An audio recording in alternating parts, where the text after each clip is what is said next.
ये horror story किसी भूत प्रेत की नहीं है, बल्कि एक ऐसी रियल हॉरर स्टोरी है जिसका राज अगर हमारे सामने नहीं खुलता तो कोई यकीन ही नहीं कर पाता कि यह घटना सच्ची है। मैं बात कर रहा हूं 2006 के निठारी कांड की, जिसने पूरे देश को हिलाकर रख दिया। दिल्ली के पास ही बसे नोएडा में एक जगह है निठारी, एक ऐसा एरिया जहां से एक तरफ सेक्टर 31 नोएडा के अमीर लोगों के बंगलोज दिखते हैं और दूसरी तरफ निठारी के अंदर गरीब लोगों की बस्ती। एक ऐसी बस्ती जहां के ज्यादातर लोग दिहाड़ी मजदूर, रिक्शे वाले और हाउस हेल्पर्स का काम करते हैं और देश के पिछड़े इलाकों से बिलोंग करते हैं।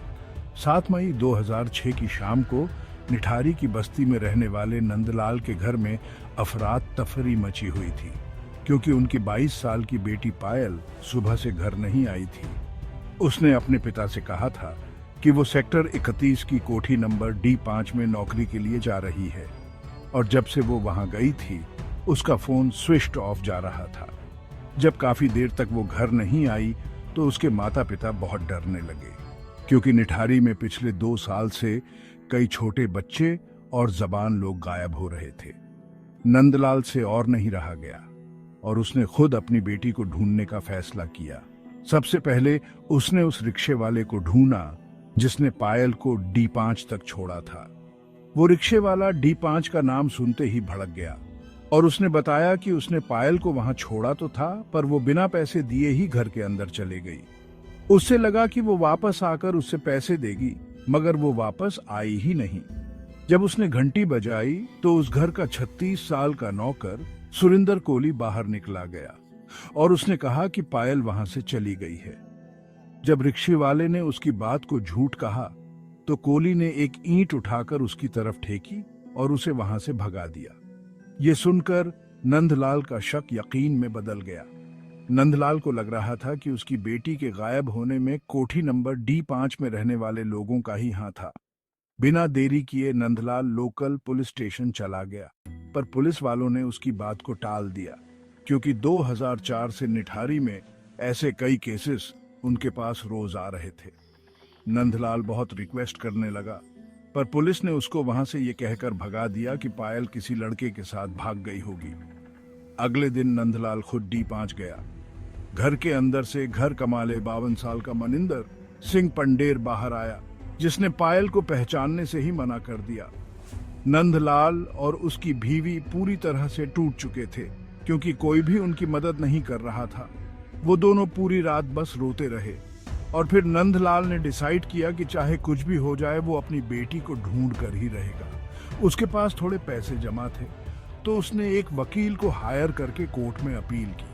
पुलिस ने जब लापता बच्चों के बारे में आसपास के लोगों से पूछताछ की तो उन्हें ये पता चला कि निठारी के नाले पर 2 पुल के बीच में 100 मीटर के एरिया में ही वो सारे बच्चे और लोग जो लापता हुए हैं आखिरी बार वही देखे गए। इन्हीं 2 पुल के बीच में नाले के पास एक वाटर टैंक भी था, जो कुछ गांव वालों के हिसाब से भूतिया था, और उनका मानना था कि वहां पर एक भूत है जो बच्चों को मार देता है, इसलिए उस वाटर टैंक के नाले के आसपास कोई नहीं जाता था। पुलिस ने उस 100 मीटर के स्ट्रेच को ब्लैक होल का नाम दे दिया और वो उसकी पेट्रोलिंग करने लगा। लेकिन उनकी पेट्रोलिंग के बावजूद भी वहां से बच्चे गायब होते रहे थे। पर वहां ऐसा क्या था? क्या सच में वहां कोई भूत था, या ये किसी गैंग या किसी सीरियल किलर का काम था? इस सवाल का जवाब उस वक्त किसी को नहीं मिल पा रहा था, क्योंकि पुलिस पर प्रेशर बहुत ज्यादा था। तो पुलिस ने पायल के फोन को ट्रैकिंग पर लगवाया और मनिंदर सिंह पंडेर को भी इंटेरोगेट किया। अगर मनिंदर ने कहा कि वो पायल के गायब होने वाले दिन चंडीगढ़ में था और अपने पिता का अंतिम संस्कार कर रहा था, जिसका उसके पास प्रूफ भी था। चंडीगढ़ में होने का प्रूफ मनिंदर ने पुलिस को दिया तो पुलिस की इन्वेस्टिगेशन फिर से एक डेड एंड पर पहुंच गई। कई महीने बीत गए और नंदलाल और उसकी बीवी अपनी बेटी की याद में तड़पते रहे और निठारी से और भी बच्चे गायब होते रहे।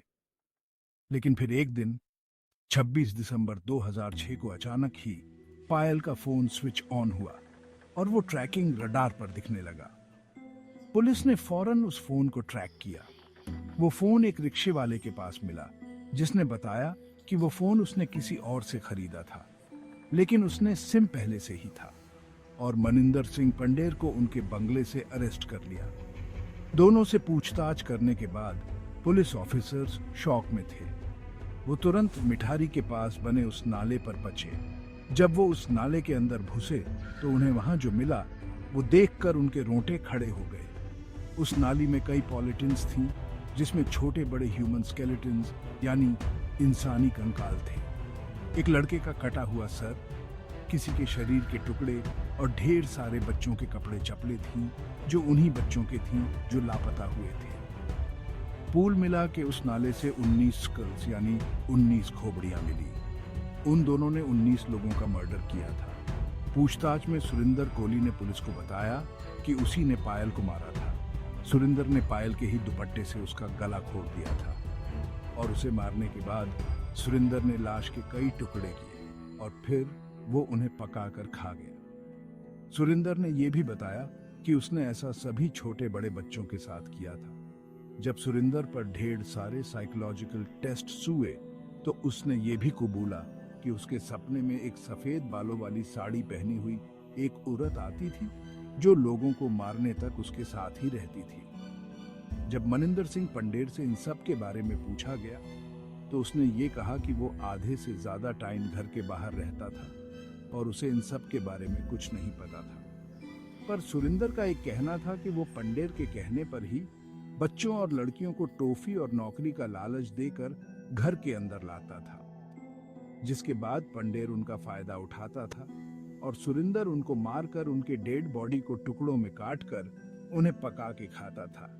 ये केस इतना भयानक था कि फौरन सीबीआई को ट्रांसफर किया गया था। जब सीबीआई ने इन्वेस्टिगेट किया तो उन्हें और भी कई बातें पता चली।